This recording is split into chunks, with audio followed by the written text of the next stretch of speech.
mereka saling memperebutkan daerah kekuasaan atau wilayah kekuasaan satu sama lain. Misal, di mana ada Spanyol pasti di situ ada Portugis. Begitu juga dengan di mana ada Belanda pasti di situ ada Inggris.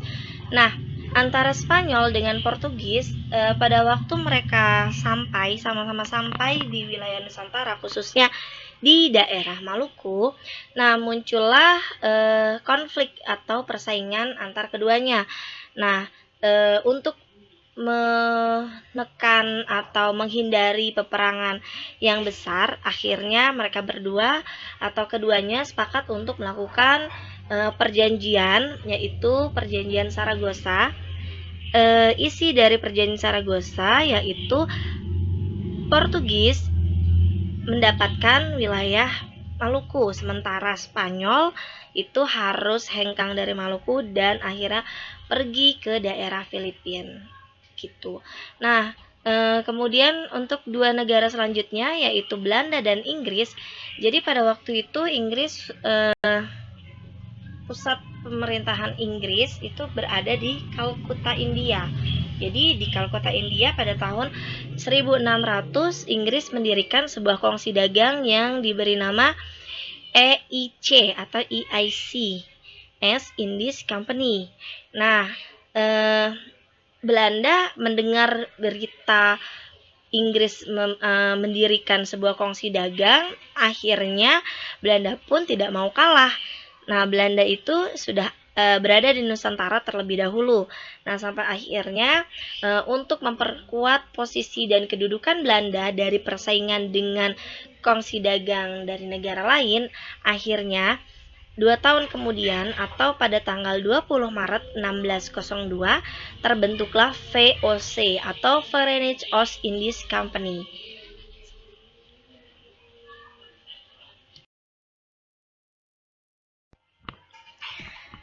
Nah, pada slide kali ini atau pada slide ini itu akan dijelaskan tentang tujuan dibentuknya VOC. Pada slide sebelumnya juga tadi sudah sempat saya singgung mengenai tujuan dibentuknya VOC, yaitu untuk menghindari persaingan yang tidak sehat dengan negara atau kongsi dagang dari negara lain, khususnya yang dari Inggris tadi ya yang sudah saya sampaikan. Nah, selain itu juga untuk menghindari persaingan yang tidak sehat antara sesama kongsi dagang milik Belanda gitu. Jadi biar para pedagang-pedagang Belanda tersebut solid gitu, karena memang mengingat mereka itu adalah satu negara gitu.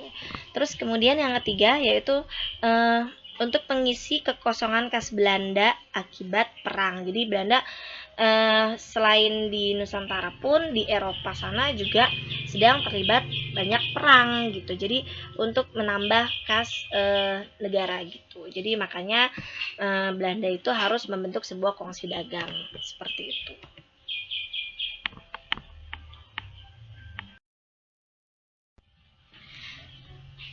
Nah, tahukah kalian VOC itu kan adalah sebuah kongsi dagang milik Belanda. Nah, yang berada di Indonesia atau Nusantara. Nah, pemerintah Belanda atau negara Belanda itu memberikan hak-hak istimewa kepada VOC untuk melakukan atau menjalankan pemerintahannya selama berada di Indonesia. Nah, berikut ini akan dijelaskan atau akan dipaparkan hak oktroy atau hak istimewa yang dimiliki oleh VOC. Nah, yang pertama itu VOC memiliki hak monopoli perdagangan. Jadi monopoli perdagangan di sini adalah VOC itu berhak untuk menguasai perdagangan yang ada di tiap-tiap daerah yang ada di Indonesia. Terus kemudian yang kedua, ini hak untuk membentuk angkatan perang sendiri. Jadi berhak untuk membentuk angkatan perang sendiri di luar angkatan perang milik Belanda. Kemudian yang ketiga, itu melakukan peperangan. Jadi jika terdapat daerah-daerah yang sekiranya tidak bisa diatur atau tidak mau menuruti aturan-aturan dari VOC tadi, maka Gubernur Jenderal VOC yang menjabat pada waktu itu berhak untuk melakukan peperangan tanpa harus meminta izin terlebih dahulu kepada pemerintah Belanda. Kemudian yang poin keempat, VOC ini juga berhak mengadakan perjanjian dengan raja-raja setempat. Jadi perjanjian di sini itu tidak lain tidak bukan untuk bernegosiasi mengenai masalah monopoli perdagangan, yang mungkin tidak menutup kemungkinan juga yang nantinya pastinya akan menguasai wilayah atau daerah tersebut. Seperti itu. Oke, next.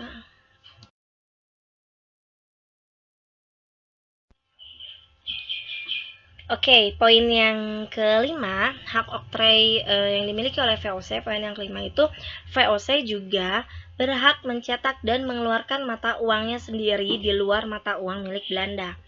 Nah, jadi pemerintah atau gubernur jenderal yang memerintah di Indonesia itu berhak mengeluarkan atau mencetak mata uangnya sendiri. Kemudian yang keenam, VOC juga berhak mengangkat pegawai sendiri. Jadi si VOC tadi itu juga mereka kan punya kekuasaan di tiap-tiap wilayah yang ada di Indonesia. Jadi mereka itu mengangkat pegawai-pegawainya itu berasal dari rakyat pribumi. Gitu. Terus kemudian yang ketujuh, VOC juga berhak memerintah di negeri jajahan. Jadi berhak memerintah di negeri jajahan, jadi berhak mengatur otonomi daerah atau otonomi Nusantara pada waktu itu gitu. Terus yang terakhir, untuk memperkuat posisi atau kedudukan VOC dari persaingan dengan negara lain, maka yang dilakukan VOC yaitu VOC juga berhak mendirikan benteng-benteng pertahanan. Nah, benteng-benteng pertahanan ini pun juga ditujukan selain untuk mempertahankan posisi atau kedudukan VOC dari persaingan dengan negara-negara lain, juga membentengi dari persaingan atau serangan dari rakyat atau pemimpin setempat. Gitu. So, jadi dengan hak oktroy yang dimiliki oleh VOC tersebut, alhasil muncul julukan atau anggapan bahwa VOC itu seperti negara dalam negara. Nah, maksud dari seperti negara dalam negara, ya karena tadi hak oktroy yang dimiliki oleh VOC tersebut itu seperti sebuah negara. Gitu. Jadi memiliki wilayah, terus memiliki ada pemerintahnya juga atau pemimpinnya, terus kemudian syaratnya itu apalagi ya, sebuah negara ada rakyatnya juga, ya kan, rakyatnya itu adalah orang-orang pribuminya, terus kemudian berhak memiliki angkatan perang sendiri, bahkan mata uangnya pun juga dibebaskan untuk membuat atau mencetak mata uangnya sendiri di luar mata uang Belanda. Padahal notabene VOC itu adalah kongsi dagang milik Belanda. Gitu. Jadi hak oktroy itulah yang menjadikan VOC itu menjadi istimewa. Nah, pada slide kali ini itu terlihat sebuah foto atau gambar. Nah, gambar ini seorang tokoh yang bernama Peter Booth. Jadi Peter Booth ini adalah salah satu gubernur jenderal VOC yang menjabat pada tahun 1610 sampai 1614. Jadi 4 tahun ya. Nah, pada masa Peter Booth ini pertama kali mendirikan pos perdagangan di daerah Banten tahun 1610.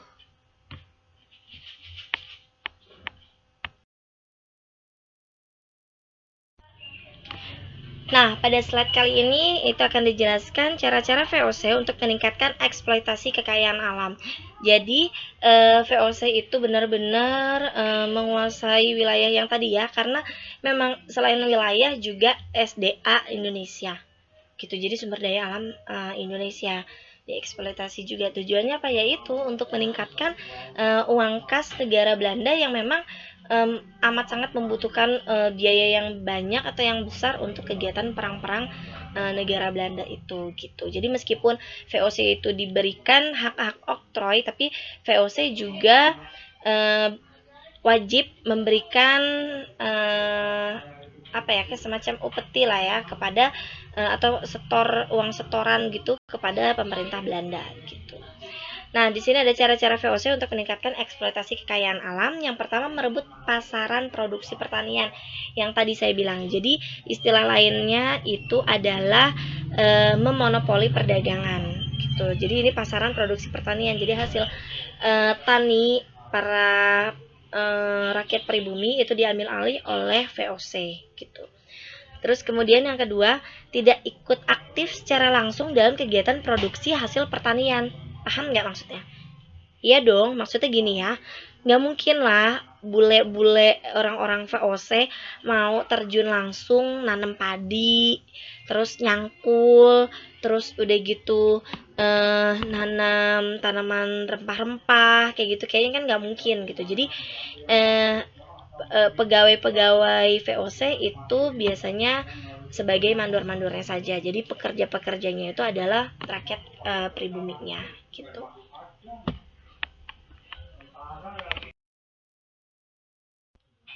Oke, pada poin selanjutnya yaitu cara-cara VOC untuk meningkatkan eksploitasi kekayaan alam. Ya, poin ketiga yaitu VOC sementara cukup menduduki tempat-tempat strategis. Jadi tempat-tempat strategis yang dimaksud di sini itu seperti pelabuhan, kemudian jalan kereta api kayak gitu, atau stasiun kayak gitu. Terus pusat-pusat kota atau pusat-pusat ibu kota kayak gitu. Jadi mereka spesialisasi atau sangat konsen terhadap tempat-tempat yang dianggap strategis tersebut gitu. Kemudian poin yang keempat itu VOC melakukan campur tangan terhadap kerajaan-kerajaan Nusantara, kerajaan-kerajaan di Nusantara. Jadi si VOC tadi ini juga mengintervensi kerajaan-kerajaan yang ada. Jadi ketika mereka sampai di suatu daerah, terus kemudian mereka melihat ternyata di dalam kerajaan tersebut ada konflik. Nah, pasti VOC itu akan masuk dan bekerja sama serta membantu orang-orang atau pihak-pihak yang dianggap nantinya bisa membantu VOC dalam melakukan hegemoni atau monopoli, baik itu monopoli perdagangan ataupun nantinya menguasai wilayah tersebut. Seperti itu. Terus kemudian poin yang kelima, yaitu lembaga-lembaga tradisional atau kerajaan tetap dipertahankan. Nah, kenapa lembaga-lembaga tradisional atau kerajaan itu tetap dipertahankan pada masa pemerintahan VOC? Nah, itu karena apa? Karena nantinya si kerajaan-kerajaan tadi itu, atau khususnya si raja-raja tadi yang memerintah di daerah atau wilayah kekuasaan VOC, itu dijadikan boneka-boneka atau kepanjangan tangan dari VOC. Gitu. Jadi ketika VOC ingin melakukan tarikan pajak atau pungutan pajak, itu VOC nggak perlu capek-capek turun langsung ke lapangan, belusuk-belusukan kayak gitu, nggak perlu. Jadi cukup memberikan mandat kepada raja setempat, kemudian raja setempat itu menyuruh prajurit-prajuritnya, yaitu rakyat pribumi yang untuk menjalankan misinya atau perintahnya itu memungut pajak dan lain sebagainya, seperti itu.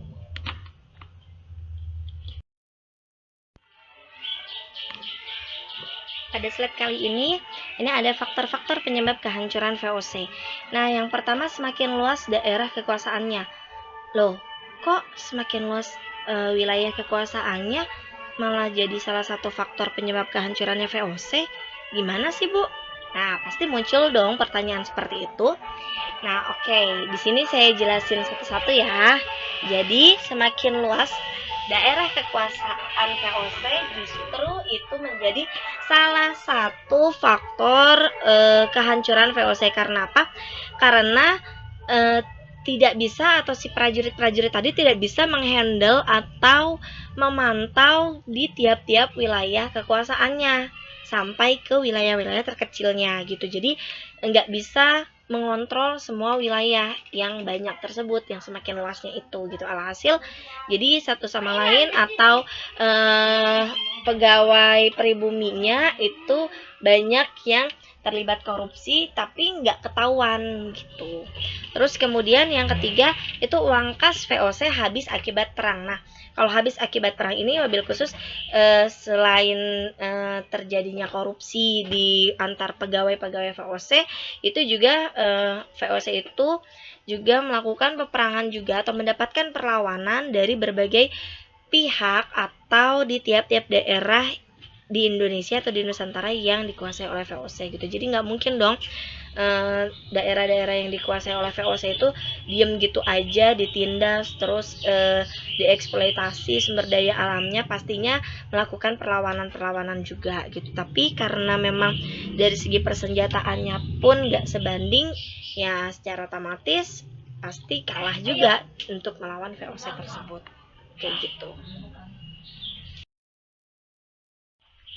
Nah, sampai akhirnya VOC benar-benar secara resmi dibubarkan pada tanggal 31 Desember 1799, atau di saat semua orang itu ingin merayakan tahun baru, justru VOC itu malah nangis bombay karena VOC itu harus bangkrut atau bubar seperti itu. Ya.